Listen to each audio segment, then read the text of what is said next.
ایک زمانے کی بات ہے کہ ایک نہایت امیر تاجر تھا۔ اللہ نے اسے صرف ایک ہی بیٹا عطا کیا تھا جس کا نام سلمان تھا۔ وہ اپنے بیٹے کی بہت زیادہ دیکھ بھال کرتا تھا اور ہمیشہ اسے نصیحت کرتا رہتا تھا، بیٹے یاد رکھو، مال و دولت ایک فنا ہونے والا سایہ ہے اور زمانے پر کبھی بھروسہ نہیں کرنا چاہیے۔ اگر زمانہ آج تمہیں ہنسا رہا ہے تو ممکن ہے کل تمہیں رالا دے۔ وقت گزرتا گیا اور سلمان جوان ہو گیا۔ جب اس کی شادی کا وقت آیا تو اس کے والد نے گہری اور پرسکون آواز میں اس سے کہا، اے میرے بیٹے، جب تم کسی عورت سے شادی کا ارادہ کرو تو شادی کی رات اس سے صرف ایک ہی سوال پوچھنا اور کہنا، یہ بتاؤ کہ ایک درہم 2 درہموں سے زیادہ کب ہوتا ہے؟ اگر وہ اس کا جواب نہ دے سکے تو ذرا بھی تردد کیے بغیر اسے طلاق دے دینا، کیونکہ اس سوال کا جواب صرف ایک وفادار اور ایمان والی بیوی ہی جان سکتی ہے۔ سلمان نے اپنے والد کی نصیحت سنی اور پڑوسیوں کی ایک لڑکی سے نکاح کر لیا۔ شادی کی رات اس نے وہی سوال پوچھا جس کی اس کے والد نے وصیت کی تھی، مگر وہ لڑکی جواب نہ دے سکی۔ چنانچہ سلمان نے بغیر کسی ہچکچاہٹ کے اسے طلاق دے دی۔ صبح ہوتے ہی وہ لڑکی اپنے والدین کے گھر واپس چلی گئی۔ پھر سلمان نے دوبارہ قسمت آزمائی اور دوسری لڑکی سے نکاح کیا، مگر نتیجہ پہلے جیسا ہی نکلا۔ وہ بھی اس سوال کا جواب نہ دے سکی اور سلمان نے اسے بھی طلاق دے دی۔ ایک دن جب سلمان اپنی دکان میں بیٹھا تھا تو ایک خوبصورت لڑکی اندر داخل ہوئی جس کی آنکھوں میں عجیب سی چالاکی جھلک رہی تھی۔ سلمان اس کے حسن سے متاثر ہو گیا اور آہستہ آہستہ اس کی محبت میں گرفتار ہو گیا۔ جب اس نے اس سے اس کا نام پوچھا تو اس نے بتایا، میرا نام ماہین ہے۔ بات چیت طویل ہوتی گئی اور اس کی آمد و رفت بڑھنے لگی، یہاں تک کہ سلمان کا دل اس کے ساتھ پوری طرح وابستہ ہو گیا۔ آخر کار اس کی خواہش اس پر غالب آ گئی۔ اس نے اپنے دل میں کہا، میں اسی سے شادی کر لوں گا اور وہ سوال نہیں پوچھوں گا جس کی میرے والد نے وصیت کی تھی، کیونکہ سب عورتیں ایک جیسی ہوتی ہیں اور اللہ جو چاہتا ہے وہی ہوتا ہے۔ چنانچہ اس نے ماہین سے شادی کر لی اور اپنے والد کی وصیت پر عمل نہ کیا۔ جب اس نے ہچکچاہٹ کے باوجود اس سے وہ سوال پوچھا تو وہ بھی جواب نہ دے سکی۔ سلمان کا دل بیٹھ گیا اور وہ بہت غمگین ہو گیا۔ جب اس کے والد نے پوچھا، بیٹے تمہاری بیوی نے اس سوال کا کیا جواب دیا؟ تو سلمان نے سچ چھپا لیا اور باتوں کو سنوار کر پیش کیا۔ یہ سن کر تاجر مطمئن ہو گیا اور اپنے بیٹے کی شادی پر خوش ہوا۔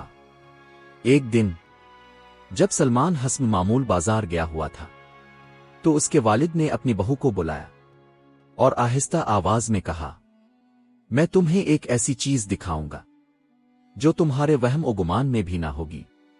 پھر وہ اسے گھر کے دالان میں لے گیا اور دیوار سے ایک پتھر ہٹایا۔ پتھر ہٹاتے ہی اس کے پیچھے سونے اور جواہرات سے بھرا ہوا ایک گڑھا ظاہر ہو گیا۔ ماہین حیرت سے تاجر کی طرف دیکھنے لگی۔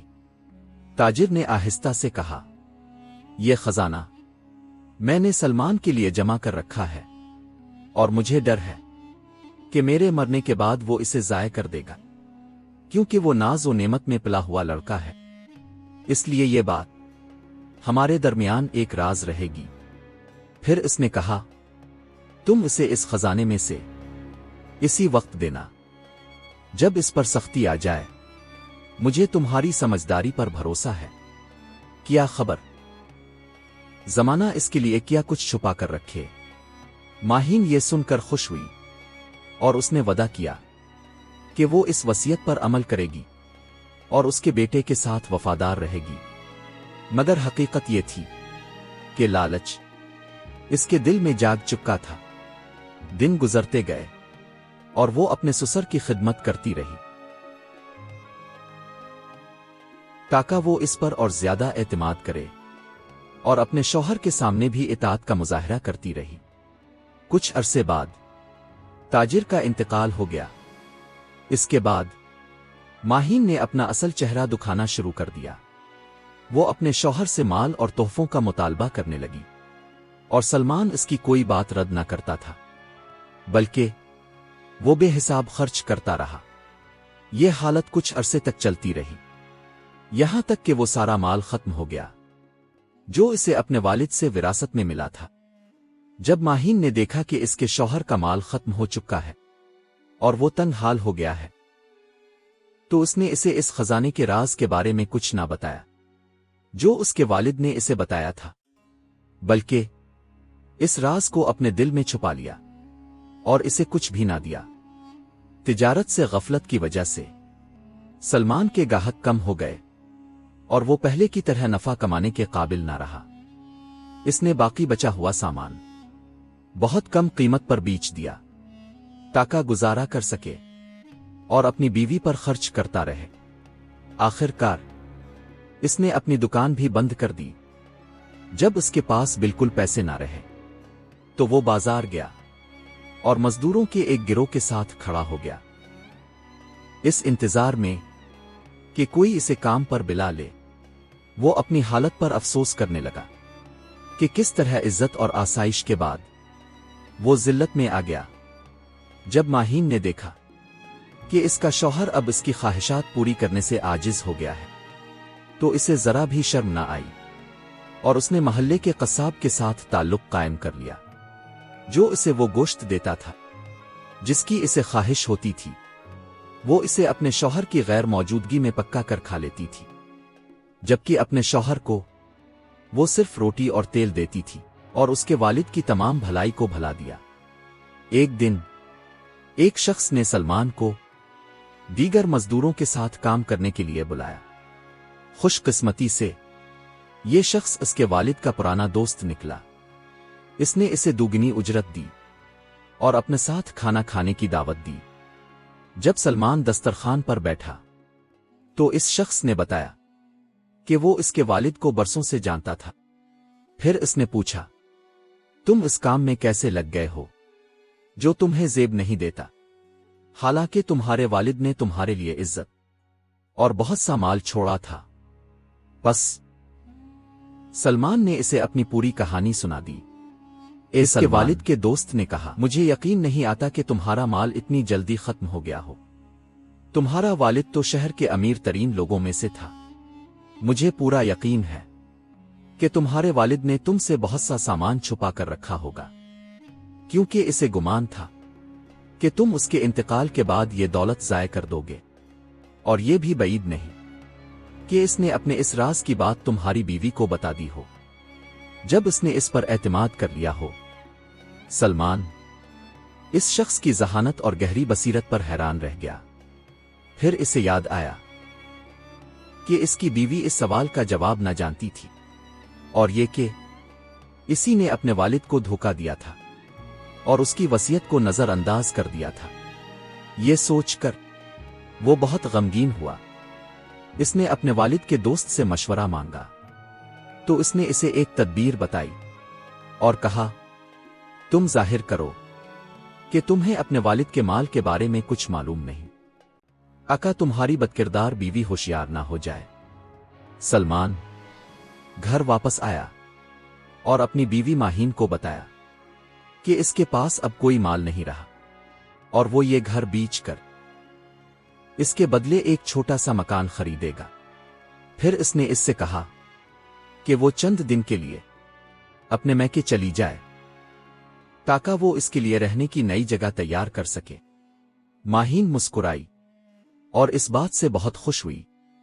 اس نے یہ گمان کیا کہ تاجر کا گھر اور اس میں موجود سب کچھ اب اسی کا ہو جائے گا۔ اس نے اپنے کپڑوں کی گٹھڑی اٹھائی اور اپنے والدین کے گھر چلی گئی۔ ادھر سلمان نے گھر میں ہر جگہ تلاش کیا مگر اسے کوئی مال نہ ملا۔ اس نے اپنے دل میں کہا، میں نے ہر جگہ ڈھونڈ لیا ہے، اب صرف ایک ہی جگہ باقی ہے۔ اس نے ایک موم بتی جلائی اور دالان میں اترا۔ اور وہاں تلاش کرنے لگا۔ اچانک اس نے ایک چوہے کو دیوار کے ایک سوراخ سے نکلتے دیکھا۔ جب اس نے اسے لاٹھی سے مارا تو دیوار کا ایک پتھر گر پڑا اور اس کے پیچھے سونے کی چمک نظر آئی۔ تب سلمان کو یقین ہو گیا کہ اس نے وہ خزانہ پا لیا ہے جو اس کے والد نے اس کے لیے جمع کر رکھا تھا۔ وہ اپنے والد کی موت پر بہت رویا اور ان کے لیے دعا کی۔ پھر اس نے سونا اور جواہرات جمع کیے اور ان کی جگہ اونٹ کی لید کی ایک مٹھی رکھ دی اور پتھر کو دوبارہ اپنی جگہ پر لگا دیا۔ سلمان اپنے والد کے دوست کے پاس گیا اور اسے سارا واقعہ سنایا۔ وہ ہنس پڑا اور بولا، جب تمہاری بیوی اپنا ہاتھ اس گڑھے میں ڈالے گی تو اس کے انتظار میں ایک بڑی حیرت ہوگی۔ اگلی صبح سلمان نے ایک دلال سے کہا کہ وہ اس کے گھر کی نیلامی کا اعلان کرے۔ لوگ نیلامی میں جمع ہو گئے اور ان میں اس کا ہمسایہ قصاب بھی تھا۔ وہ قیمت بڑھاتا چلا گیا یہاں تک کہ گھر اسی کے نام ہو گیا۔ سلمان نے اس سے گھر کی قیمت وصول کی اور اسے چابی دے دی۔ اس کے والد کا دوست اس کے پاس کھڑا تھا۔ اس نے اس کے کان میں کہا، یہی وہ شخص ہے جس نے تمہاری بیوی کے ساتھ مل کر تمہارے خلاف سازش کی تھی۔ اگلے دن سلمان قاضی کے پاس گیا اور بغیر کسی تردد کے اپنی بیوی کو 3 طلاقیں دے دیں۔ جب وہ قاضی کے پاس سے نکلا تو اس کے والد کے دوست نے اسے اپنے گھر لے گیا اور کہا، کل تک صبر کرو اور دیکھو کہ کیا ہوتا ہے۔ اسی دوران قصاب ماہین کو لے کر دالان میں اترا۔ ماہین نے اس سے کہا، میں تمہیں وہ رقم واپس دوں گی جو تم نے دی ہے اور تم یہ گھر مجھے بیچ دو گے جیسا کہ ہمارے درمیان طے ہوا تھا۔ جب اس نے پتھر ہٹایا اور دیوار میں ہاتھ ڈالا تو اسے صرف اونٹ کی لید ملی۔ وہ پاگل ہو گئی اور چیخنے لگی، سلمان نے میرے ساتھ چال چلی، میں تو اسے احمق سمجھتی تھی۔ قصاب بدبو سے اپنی ناک بند کر کے اس پر ٹوٹ پڑا اور اسے مارنے لگا اور غصے میں بولا، میں نے اس گھر میں اس کی اصل قیمت سے دگنا مال دیا ہے اور تمہاری وجہ سے میں اپنا سارا مال گنوا بیٹھا ہوں۔ پھر وہ اسے وہیں چھوڑ کر غصے میں چلا گیا۔ ماہین پر غصہ اور حسرت مزید بڑھ گئی کیونکہ اس کا شوہر اسے طلاق دے چکا تھا اور اس طرح اس نے سب کچھ کھو دیا تھا، حتیٰ کہ اس شخص کو بھی جس کے بارے میں اسے یقین ہو گیا تھا کہ اگر وہ دوبارہ اس کے پاس گئی تو وہ اسے دھتکار دے گا۔ وہ خود سے کہنے لگی، میں نے اپنے ساتھ کیا کر لیا، میں تو بہترین زندگی میں تھی، مگر لالچ نے میری عقل اور بصیرت کو اندھا کر دیا۔ وہ ساری رات روتی رہی، خود کو ملامت کرتی رہی اور اپنے کیے پر شدید ندامت محسوس کرتی رہی۔ صبح سلمان اپنے والد کے گھر گیا تو اس نے دروازہ کھلا پایا۔ جب وہ دالان میں اترا تو اس نے ماہین کو نہایت خراب حالت میں زمین پر پڑا ہوا پایا۔ وہ اس کے قریب گیا اور بولا، اگر تم ایک نیک اور وفادار بیوی ہوتی تو میں اپنے والد کا مال تمہارے ساتھ بانٹ لیتا، مگر تم لالچی ہو اور تم میں خیر نام کی کوئی چیز نہیں۔ اگلے دن قصاب سلمان کے پاس آیا اور اس سے درخواست کی کہ وہ اس کا مال واپس کر دے اور اس کے بدلے گھر واپس لے لے، کیونکہ اب اسے اس گھر کی ضرورت نہیں تھی۔ مگر سلمان نے اسے پیشکش کی کہ وہ اسے صرف آدھی رقم دے گا جو اس نے اس سے لی تھی۔ قصاب نے کچھ دیر سوچا اور اپنے دل میں کہا، آدھا مال کچھ نہ ہونے سے بہتر ہے، اور میں ہی ظالم تھا، مجھے اس کے خلاف سازش کرنے پر کس چیز نے اکسایا؟ وہ اور اس کا والد تو میرے پڑوسی تھے۔ چنانچہ اس نے آدھا مال لے لیا اور وہاں سے چلا گیا۔ زیادہ وقت نہ گزرا تھا کہ قصاب دیوالیہ ہو گیا، کیونکہ محلے والوں نے اس کی دکان سے گوشت خریدنا چھوڑ دیا تھا۔ اس حرکت کے بعد جو اس نے اپنے پڑوسی کی بیوی کے ساتھ کی تھی، رہی ماہین، تو وہ جب بھی گلی میں نکلتی اپنا سر ڈھانپ لیتی تاکہ لوگ اس پر ہنس نہ سکیں، اور وہ سلمان کی دکان کے سامنے سے گزرنے سے بھی بچتی، کہیں وہ اسے دیکھ نہ لے۔ ادھر سلمان نے دوبارہ اپنی دکان کھول لی اور اسے سامان سے بھر دیا۔ اس نے اپنے والد کے خزانے میں سے 1 درہم بھی خرچ نہ کیا۔ یہ سب قصاب کے مال کی بدولت ہوا۔ اس کے علاوہ اس کے والد کے دوست کے ساتھ اس کا تعلق مزید مضبوط ہو گیا، اور وہ دونوں پرانے گھروں کو خرید کر دوبارہ تعمیر کرنے لگے، یہاں تک کہ ان کے ہاتھوں میں بہت سا مال آ گیا۔ اس سب کے باوجود سلمان نے دوبارہ شادی سے انکار کر دیا، کیونکہ وہ ماہین کے ساتھ ہونے والے سلوک کو نہیں بھولا تھا۔ وہ اپنے والد کے لیے رحمت کی دعا کرتا رہا، جس کی نصیحت پر اس نے اس وقت عمل نہ کیا تھا، اور اب اسے یہ بھی سمجھ آ گیا تھا کہ اس وقت وہ خود نادان تھا۔ ایک دن سلمان اپنے والد کے دوست کے پاس گیا۔ اس نے اس کا پرتپاک استقبال کیا اور اس کی آمد پر خوش ہوا۔ پھر اس نے اپنی بیٹی سے کہا، بیٹی، ہمارے لیے کہ وہ لے آؤ۔ وہ نہایت خوبصورت لڑکی تھی اور اس کا نام عائشہ تھا۔ جب عائشہ ان کے پاس آئی تو شرم کے مارے اس کے ہاتھ سے کہ وہ گر گیا۔ وہ گھبرا گئی اور اس کا چہرہ سرخ ہو گیا۔ وہ سمجھ نہ سکی کہ کیا کرے۔ سلمان نے نرمی سے کہا، کوئی بات نہیں، مجھے یوں سمجھو کہ میں نے پی لیا ہے۔ یہ سن کر وہ حیا اور شرم سے بھری ہوئی ایک ہلکی سی مسکراہٹ مسکرا دی اور پھر وہاں سے چلی گئی۔ جب وہ چلی گئی تو سلمان نے اس کے بارے میں اس کے والد سے پوچھا۔ اس نے کہا، یہ میری اکلوتی بیٹی ہے۔ اس کی والدہ کا انتقال بہت پہلے ہو چکا ہے۔ میں نے ہی اس کی پرورش کی ہے اور اسے اقدار اور اچھے اخلاق پر تربیت دی ہے۔ یہ سن کر سلمان خوش ہوا اور اس نے محسوس کیا کہ شاید عائشہ ہی اس کے لیے مناسب شرکن حیات ہو سکتی ہے، مگر وہ خاموش رہا اور کچھ نہ کہا۔ پھر اس نے اجازت لی اور واپس چلا گیا۔ جب وہ اپنے گھر لوٹا تو وہ اس واقعے کو یاد کرنے لگا اور اپنے دل میں کہنے لگا، لگتا ہے عائشہ واقعی نہایت نیک اور بااخلاق لڑکی ہے۔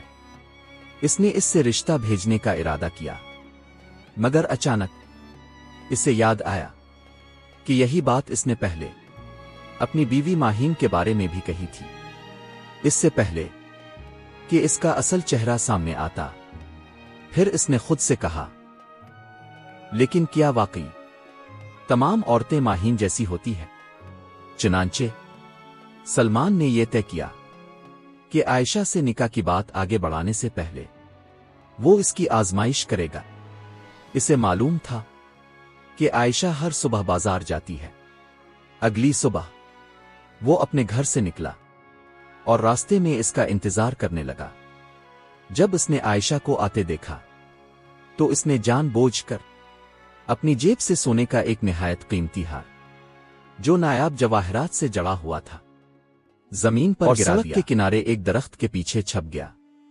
جب عائشہ کی نظر اس ہار پر پڑی تو وہ جھکی اور اسے اٹھا لیا۔ وہ اس کے حسن اور چمک پر حیران رہ گئی، مگر اس کے پاس کسی کو نہ دیکھ سکی۔ وہ اسے اپنے ساتھ لے کر چلتی رہی، یہاں تک کہ گاؤں کی مسجد پہنچ گئی۔ وہاں اس نے وہ ہار امام مسجد کے حوالے کر دیا اور کہا، اگر اس کا مالک آ جائے تو اسے واپس کر دیجئے گا، اور اگر کوئی نہ آئے تو اسے فقراء پر صدقہ کر دیجئے گا۔ امام مسجد نے اسے دعائیں دیتے ہوئے کہا، اللہ تمہاری اچھی تربیت میں برکت دے بیٹی۔ سلمان یہ سب کچھ دور سے دیکھ رہا تھا، اور جو کچھ ہوا اس کی ایک ایک بات اس کی آنکھوں کے سامنے تھی۔ جب عائشہ مسجد سے نکل کر واپس جانے لگی تو سلمان اس کے سامنے آ گیا اور بولا، یہ ہار میرا ہے اور اس کی نشانی یہ ہے اور یہ، لیکن جو کچھ میں نے تم سے دیکھا ہے، اس کے بعد یہ ہار تمہارا مہر ہے اور میں اس پر مزید بھی بڑھاؤں گا یہاں تک کہ تمہارے والد راضی ہو جائیں۔ پھر اس نے یہ مناسب سمجھا کہ وہ اسے گھر تک چھوڑ آئے تاکہ وہ اکیلی نہ جائے۔ جب عائشہ کے والد نے اسے سلمان کے ساتھ آتے دیکھا تو مسکرا دیے اور سلمان سے کہا، بیٹے، اگر تم اس سے نکاح کا ارادہ رکھتے ہو تو میں راضی ہوں۔ سلمان نے جواب دیا، یہی میرا سچا اور پختہ ارادہ ہے۔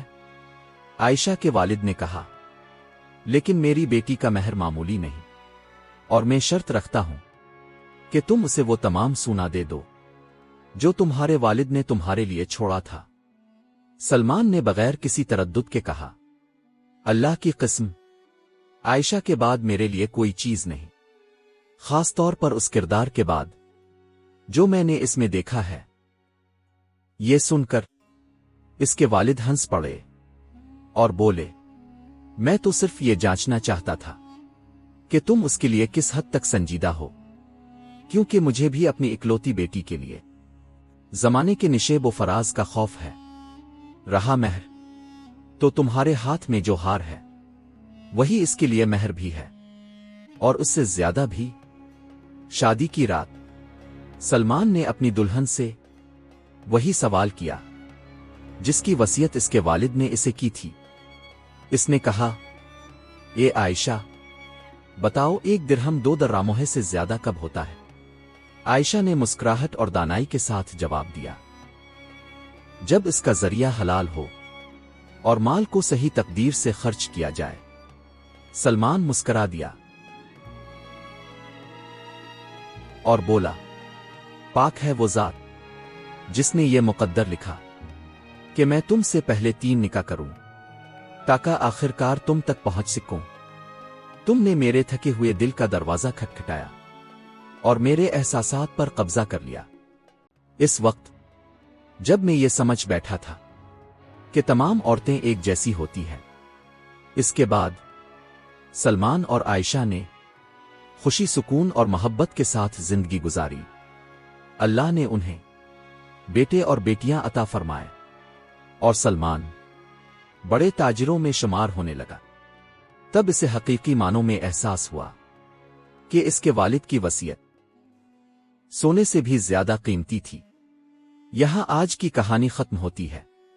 اگر کہانی اچھی لگی ہو تو ویڈیو کو لائک کریں اور اگر آپ چینل پر نئے ہیں تو چینل کو سبسکرائب کریں اور بیل آئیکن کو ضرور دبائیں۔ ویڈیو دیکھنے کا